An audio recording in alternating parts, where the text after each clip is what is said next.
In this episode, we welcome the multi-talented artist and designer Giovanni Leonardo Bassan. From his passion for art and sculpture to his unique approach to furniture and wine, Giovanni's creative journey will leave you inspired. Join us as we delve into his artistic world. It's time to dive in.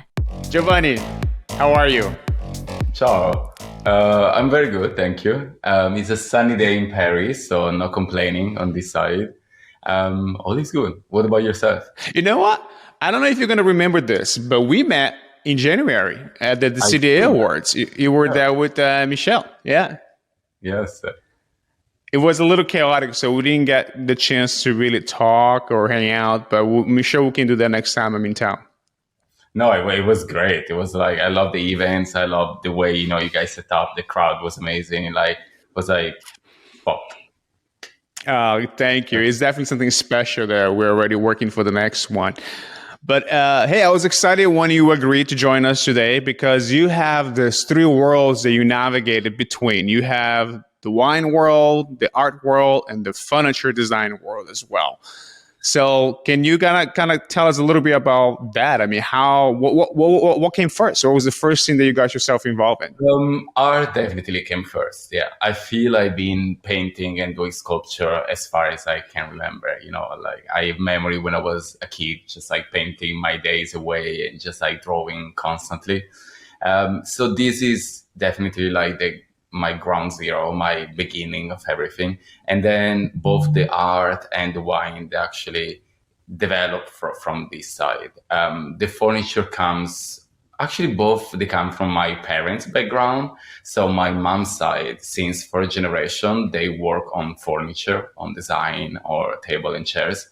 My grandfather was a furniture designer. So I study interior architecture in Milano, and I diplomat in industrial design. So really this research of interior, the language of like furniture, it really is kind of part of my DNA. And so when 11 years ago, I met Michelle, then we started working together on the furniture. And it's been like a love story since then. She's been a mentor, she's been a second mother, she's been a friend, she's been a boss. Like I love her. And it's me and her really running the furniture. So it's amazing. And she's a constant source of inspiration for me from the human side to the professional. And then the wine spectrum on my dad's side, since as well, like few generations, we have this family business where we distribute wines and beverage in general. But we never really produce. And then was one of my brother then started his own personal project, started his own beer company. And then I say, okay, I'm in this network of incredible people, super talented architects, artists, museum curators. And I was like, what can I also bring as a product, to kind of find like interesting way to develop something personally. And I started with wine. I always loved the wine. My younger brother actually became a very good sommelier at a very young age. And then I start myself as well, entering the world of wine. And I started this company 5 years ago. And it's a very artistic approach of wine. So we do wine that are limited edition. We do collaboration from the Biennale of Venice, from the Barbican in London, the Museum of Modern Art in Paris. Michelle was obviously a nice supporter from day one. And even the name of this wine is called Katkut, which is, in Arabic means like, literally means little bird, but you define something cute and unique with Katkut. And she used to call me Katkut. And so I was like, okay, I appropriate this like nickname and I make it in this wine project. What has been some of the biggest challenges? I mean, really into the wine spirit world. I mean, art and design has a very organic way things to happen. It's very much about exposing yourself, being in the right circle, networking, getting involved, get exhibitions, producing that sort of thing. Yeah. Now, there's so much competition, there's so much going on. How has been that experience for you? So it's such interesting because I was just chatting with another journalist recently about this process, and I feel all these different universe, they're all obviously connected. I feel more and more nowadays, between the food and beverage, luxury world, to contemporary art, to music, to performance, to spaces. There is all this like merge of like this amazing discipline. And I feel like the secret, I mean, the way then at least I see it, it's just I try to find the really authenticity in what you do and really be unique in your own product. So the strong part of our wine is also the design, on top of the excellence of the wine itself, but the design of the bottle, and is where we present it to people. The first reaction is like, oh wow, I never see something like that. And we're talking about like top people, like in the world, like great sommelier, like top, retail store at Galeries Lafayette or Selfridges. And it's nice how these people, being so saturated in the market, just try to find something unique, be your own voice. Don't just study the market, try to adapt to something that you see, but like create something then, you think maybe is missing. It's fascinating, right? Because more often than not, when we start a new business, we want to follow footsteps of someone who did something great already. You kind of mirror your business towards someone else. But the more and more you talk to those that made it to the top, is the opposite. It's not about copying or trying to follow someone's footsteps. It's really trading your own path. And I guess he translated the same for contemporary art. Being, when I was younger, like really at the stage of emerging artists, if your voice is similar to a trend or if just something that is being seen around, I guess it's harder for your work to speak for themselves. Like I guess curator or galleries always looking for like young, new voices, let's say. And so, my suggestion would just be try to be yourself, like dig more on yourself. What is your passion? What do you think, is your voice? What do you think is new? More than just, obviously, you need to have a knowledge of the market. Like I was lucky enough then joining also the perspective of Rico Owens Furniture. Like I've been participating in the art fair and the art world market for 12 years. So I kind of understand the formula, the methods, all the commercial part. And then maybe help me a little bit within my own practice. But it's not necessary. I feel a lot of amazing artists, they have zero sensibility or understanding of the commercial at the first stage. And it's good like that. It's also the team building. You need to build yourself a good team around you. In case you are an artist, find a galleries that believe in yourself. If you're talking about like a wine project, like find, people within your team, then it's like they're strong in their own, like, knowledgement. And I think these things help a lot. What part of the commercial aspect that you feel that has been helpful for you through the last 10 years in terms of developing new collections in the furniture side? On the furniture side is interesting because I feel like, again, it comes from such an authentic vision of Rick and Michelle. Rick and Michelle is a powered world. Like they obviously world known like for their amazing aesthetics and their own like vision of interiors. And the amazing part is like all their collection come from in a first place of designing something for their own space. And I feel this is with on the collection. People understand and it's like things and it's part of like their own homes, their own environment, their own bubble, their own research and reference.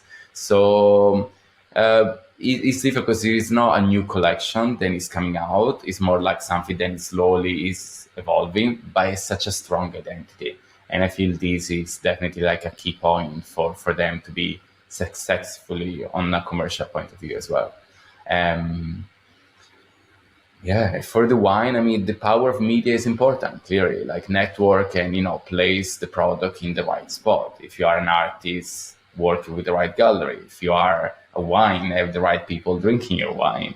I think power of community is really important. So, and then you find yourself working, collaborating with iconic people like Michelle, Rick, all those folks as well that you've been involved with.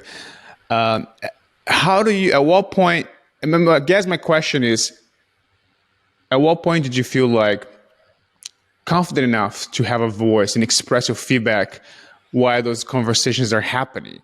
because it's a very interesting dynamic, as you mentioned. They have accomplished so much. They're on the top of the world when it comes to their domain. And then here you are with your own vision and your own perspective, and you want to express it. But how do you put that together? And how at what point do you feel like, all right, I think I have a very interesting point of view here, and I want to share with the world? Yeah, I think this one takes time. Yeah, I feel also I'm humble on the respect of obviously the artist, the art itself, because also my own practice. Before calling myself an artist, it took a while, just because I feel like I respect art so much, and I grew up with an Italian background. These amazing masters, this beautiful museum and church. You're like surrounded by art. And then it is scary, especially in a young age, like where everybody maybe see you too young to have a voice. But I feel like, within the right time, I feel it's important to practice, to really learn, to give yourself time to study, either in an institution. I'm a strong believer of like good university and stuff, but also of part of life. Like you could, be a mentor of an amazing figure. But I feel the respect and the time eventually will bring to have a voice for yourself. So it took years. I'm not hiding that part. There was a long time of like really being like on the back line. But I feel like the action proves more than words. So if you prove it with the action, then like slowly your understanding is correct, your work is high enough, then speak for you. Eventually you're gonna have a microphone in front of you. So yeah, so here we are. You talk about two. You mentioned about two things that I want to bring it up as well. You talk about institution, the schools and the universities, and also talk about mentorship. Do you think nowadays, because of social media, you can find artists all over the world, are those two things crucial to be? You have to have those two things to be considered a serious artist. You have to be part, or at least studied at some capacity in a real respected institution, and you have to be around mentors that can help you to really kind of craft that vision. Is a tough question. I want to bring respect to institution because I studied at Politecnico in Milano. It was an excellent school, like very hard to get in, and I had an amazing mentor, which was Michele Lamy for many years, but is not necessary. But is a double-sided story, obviously, as everything. Like I feel media and the power of like social media, especially Instagram, especially for artists, is an incredible platform. I have a lot of friends and curators that work only on Instagram. They pick young artists from different backgrounds, from the world is open to us. It's on our portal. It's in our hand. So you can find amazing artists from the other side of the world, and it's incredible. The power is strong. Though it's hard because then the market becomes very saturated, and how you define talent. So is a sharp tool. Then I feel it can be helpful, but at the same time could also be like your trap. So institution helps create, but it's not the only way. There is, amazing talents then that comes from like self-taught or from like no school background. So yeah, I feel it definitely helps. But what is your process? Let's say you recently just had an exhibition that was very well received and everything else. Can you kind of walk us back about the time and place that you decided to move forward with the project and how the process came about? Yeah, you always start from people, to be honest. All the big project did, from mostly all the artistic projects, from painting to sculpture, they always start with a spark of a relation between me and a person, eventually a gallerist or a curator or an institution. But for me, it's necessary always to have this human connection, in the sense of like us sitting down, meeting, speaking, sharing like idea and vision. For me, is the key of the process. It's always the first step. Is always I need a personal connection. At least this is for me. Maybe it's not for everybody, but for me is very necessary.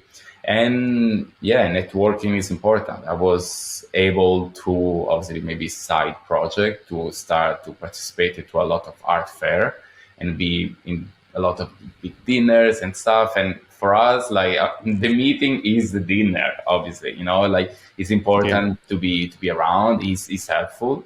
And so I met my first gallerist in this way. She, an Iranian woman based in Dubai. And then even with my last project, which is in Lugano, in Serene Gallery, um, I met the director in an art situation. It was like Art Basel. It was a big dinner. We were started like chatting and talking about project. Later on, he came to my studio, and from there, like we started like talking about project, and this great show came together. And we're very excited because it went well and everybody is happy. But yeah, I still need a human connection. I think it would be hard for me to do conversation purely like through emails, or if people don't come to my studio, which is intimate, but it's also important to share my vision, my language um, of communication of my pieces. I think sometimes people don't realize like an exhibition like that, it takes so much of you, not only time, but also of your soul, of your self discovering, where you are with your life and things like that. How many of those can you do in a year? Are you someone who have a cap? I can only do one or two a year, or I want to do three next year? Or it kind of depending how you feel and how your life going, what's going on with your life. Yeah, I'd say that I'm very hyperactive. I'm always working. Like, and usually like I divide my day. Then during a daytime, I'm within the furniture and the wine, and night I'm the art. The night is like the time when I really keep myself like full to the art. I lose the perception of time or days. I sometimes spend like full night painting without realizing it. It really I really zoom out of the world and I really lock myself in the bubble. But as you said, like especially on my own practice, is very much documenting what I feel, the life that I live, like the people that surround me. A lot of my inspiration really comes from people, from different scenario, from artists that inspire me, from activists, from kind of the current social political situation that is around me. And I always like this very personal and authentic documentation of what I'm going through. So the final exhibition is also like closing the circle of creation of a project. So when I do something, like I always like think about the final exhibition. It's important. I don't create works for the sake of selling or to enter in collection. I always like the idea to be within a public, to start a conversation. So depending the scale of the project, like I produce a lot, but it also takes time obviously to create a story, to build together pieces. So I will say like each year is between like 4 and 5, maybe big show, and maybe some participation, with couple of pieces in group of collective show. One thing that you said earlier that I kind of highlighted for me was the fact that you said I'm always working. I divide my day by a certain specific time what I need to work on, and I think that's an interesting thing because a lot of times you feel like you want to create it when you feel inspired, and you're not inspired every day, but you still have to show up and you still have to work. Almost like Yeah. going to the gym, right? You go every day to get better, even though some days are not awesome. So tell me more about that because I think that's a very important So thing people walk true. away. I know it's so true, and I hate it sometimes because I'm there, I'm ready, I have like all night, and I want to paint, and then just not the day. You can, but it's important, as you say, to show yourself. It's important to have also the constants of like growing, of the willing of like investing time. But yeah, it's funny how like sometimes like you're distracted. Sometimes it's like maybe you're feeling like too strong, you're overwhelmed, or your vision is like blurry, and you paint, and then you kind of get lost, and maybe you spend like a full week painting, and then nothing really come out, and then there is the time. The time is right, and within like 10 minutes, you're like, done. Like you finish pieces. I love this idea of like upcycle, recycle within my own pieces. So a lot of my technique is um, I play a lot with layers. I take a painting and I repainting on top, repainting on top. It comes from like a long like parkour that I was doing of in the past of like different pieces, and then I felt like insecure, and then I restart working. Um, but nowadays, I really think is a signature of my style, this idea of repainting on top. So yeah, like the process of like painting every night is necessary, because maybe you see a small painting, but it's 10 painting within one, because maybe I'm repainting on top of this one like many, many times. So yeah, the process is long sometimes for me. As fast as I'm a fast painter. I work a lot, but still, yeah, it is time consuming. But it's also a passion for me. It's the moment where like, probably because I do at night, but I become a passion and a necessity in a way. I need to lock myself in the studio. I need to spend time there. It kind of like filter. It's almost like a therapeutic for me. And also, as an artist, you also have another aspect that you need to deal with as the business aspect of what you're doing as well. As you mentioned earlier, being part of those conversations, networking, being in dinners, and understand the business. Do you feel in 2023 that our business is more favorable for upcoming artists? Because for many years it was very, it's considered a closed world, right? Just an insider kind of world. Looking now, and I'm sure you're around, you know a lot of the artists, you're part of the community in France, in Paris, and in Europe as well. When you talk to your peers and you talk to other artists, everybody feel like, is that an inclusiveness? Is there open dialogue, or still very much there are barriers for people to break through? No, there are barriers to break through for sure. I feel like within the artists, I feel like they're very open now. They're very inclusive within diversity. They really pay attention of like this subject. Unfortunately, I still see there is so much work to do, because as much as you bring maybe a certain openness within the artist spectrum, but then this openness need to come to also a different stage within the artwork. So it need to come from collector's perspective to curator perspective to like institution to museum. So if you have like open, let's say bigger windows from young artists, emerging artists to be able to show their incredible works, it cannot only be shown in all the institutions. You need to like, make sure that like all the system get refreshed and get like open for this possibility. So it's going definitely in the right direction. I mean, since 10 years, the evolution we had is crazy. And in the past years, it's like picking up still higher, but it's still not enough for me. I still see the need like more. But I want to be positive, and I hope then, with this nice growing understanding of the sensibility that we have now, is hopefully, really setting like a nice kind of like good network for all the art machine to evolve in a better way. But yeah, I feel it's open. Yeah. If you have to pick one thing that can really transform that business, what would it be? One thing that will transform the business.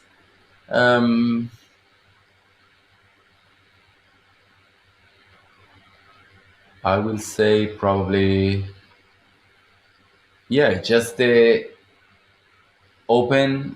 inclusivity and diversity, not only as a artist perspective, but within institution, collectors, and curator perspective as well. I think this like would be a huge change in the structure for the future then, obviously.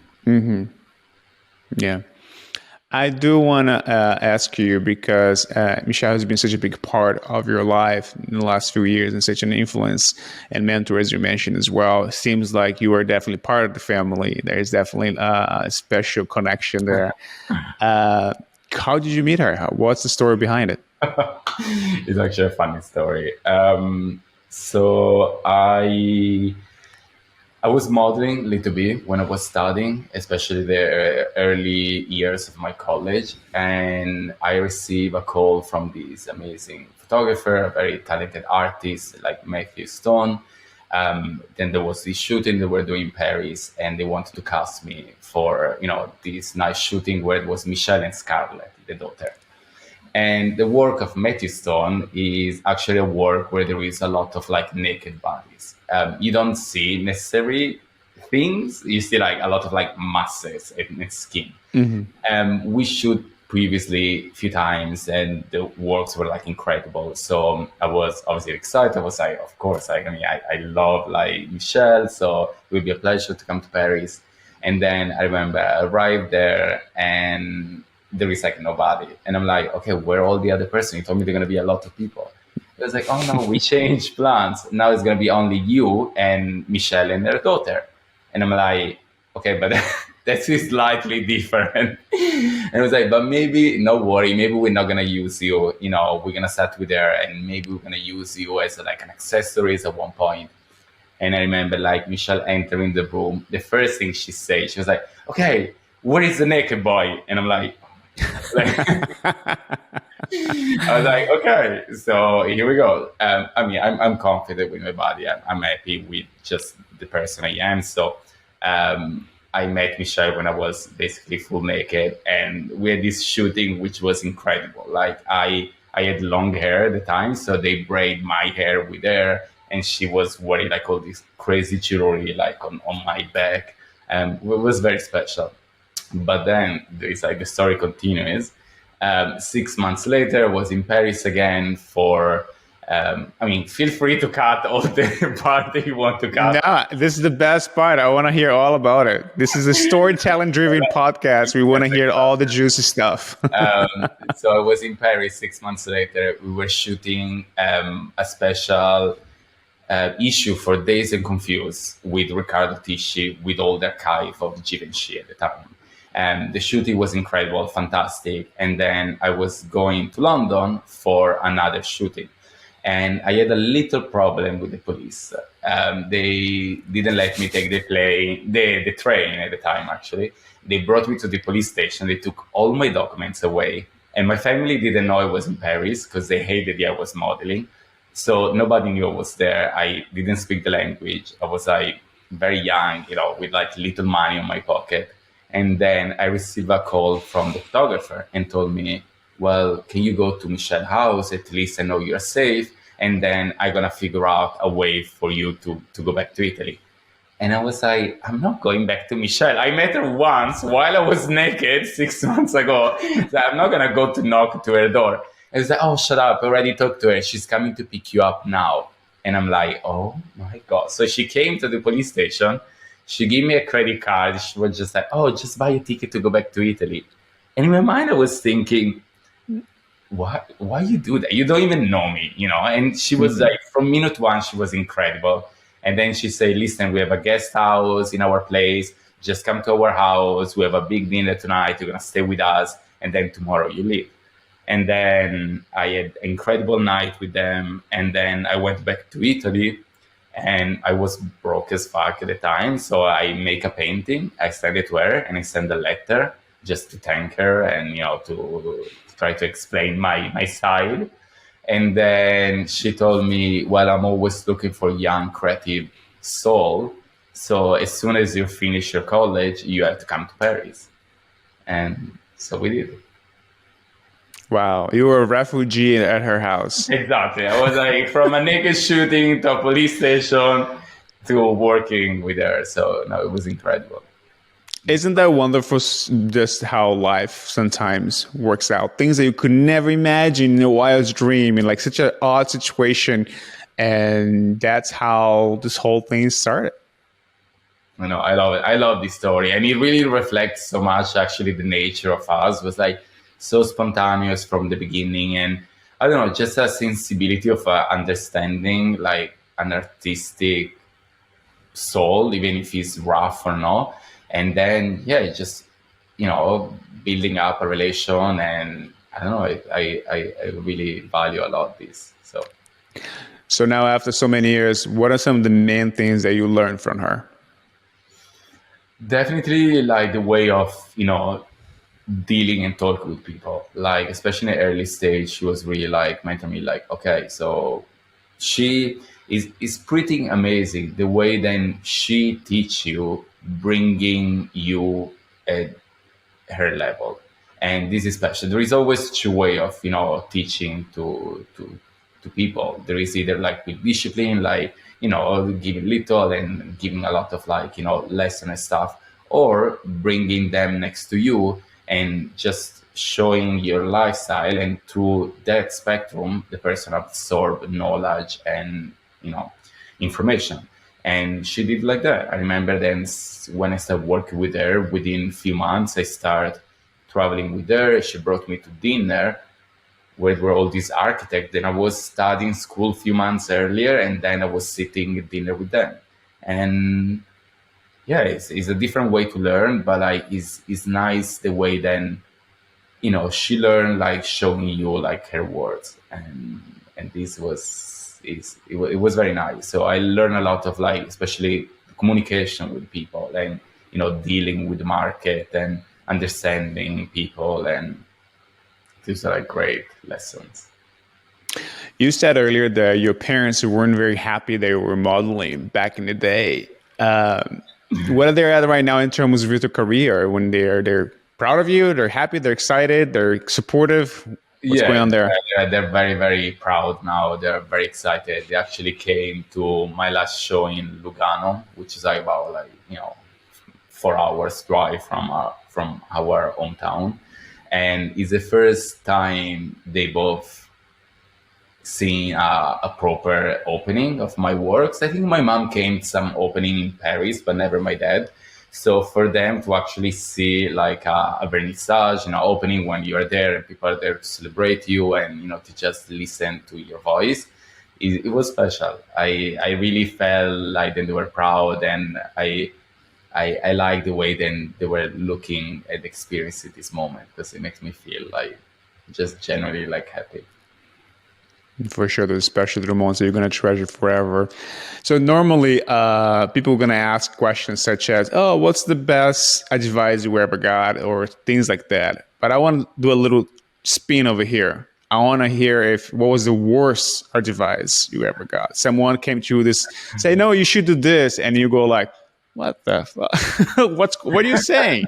Hey, do you have any one of those? Because I think we all do. I definitely have one of those. Yeah, I remember like in a very young stage of like my discipline. I'm talking within my own art. I remember I was talking with this artist, which I have actually a lot of respect for what he does. But he was telling me like, oh, how important was for me when I was creating a piece to thinking like about the person that will buy or how much it will sell. And this like fucked me up for years, because it was like, I it's really like the opposite for me. I never think about commercial stuff. I never think about if the piece can work or sell. Like, and if I do that, I will kill like the creative light inside, and the genuinity of that. So yeah, I heard that. It stayed in my mind for a little bit, even to say, but then I was like, no, like this is absolutely not what I should do. So yeah, worst advice ever for sure. I know we live in a world that everybody must have an opinion these days, right? So we just have to filter what works for us and what doesn't. We come to a point of our show that we ask the 3 main questions that we ask every episode, and I want to find out from you. We want recommendations. We want to you recommend us a book to read, a movie or TV show to watch. Okay. And who should we have here as a guest in the next episode? Oh, interesting. Okay, as a TV show, The Last of Us, I just finished it and I was obsessed. I love the way they were able to picture and talk about like queer love in different spectrum. It's just like a simplicity and a different point of characters. Then I found it like really fascinating. So if you didn't see it, you got to watch it because it's amazing. Book, I just finished Fagots and Their Friends During Revolution. And it's a book that is very inspiring. I heard friends that was talking about this book prior, and it was on my list since a while, to be honest. But then I was in this bookshop, and when I see the cover, it got my attention even before I read the title. There is very nice drawing within like the books, and I feel as an artist I really connect with this one. And on top of that is a nice, queer literature, like couple of horror, where it really describe like in a funny way this like homosexual world in New York, which was like on the 70s. And as a person,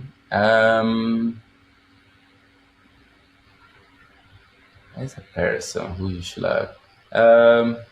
I mean, did Michelle do this one? I mean, that would be the easiest one, but I don't know if she. Yeah. No, we haven't had Michelle. Yeah, definitely be a good one for sure. Yeah, definitely. Like, she's clearly like a very, a very nice person to have. She's the best storyteller I know. So, like it's somehow hard to direct her, but that when she started telling me the stories, it's pure gold. Giovanni, I am so excited that I got the chance to talk to you, because as I started reading a little bit more about, we met in Paris, it was very briefly, it was chaotic, there was a lot going on during the CDA Awards, but then I look into a little bit where you're up to, the wine, the furniture, and I'm like, man, it's fascinating. I'm always interested with people who are curious, who are interested, they're really pushing themselves, they're really open themselves up to the world with their own vision and creation. So I want to thank you so much for taking the time. But before you go, please let us know how we can find your work. How can we get in touch with you? How can we access the wine, everything here, so we all can kind of continue to follow you in your journey?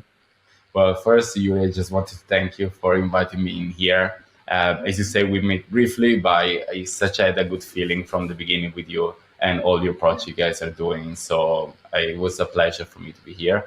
I guess the easiest is just like through Instagram, like my full name, Giovanni Leonardo Bassan.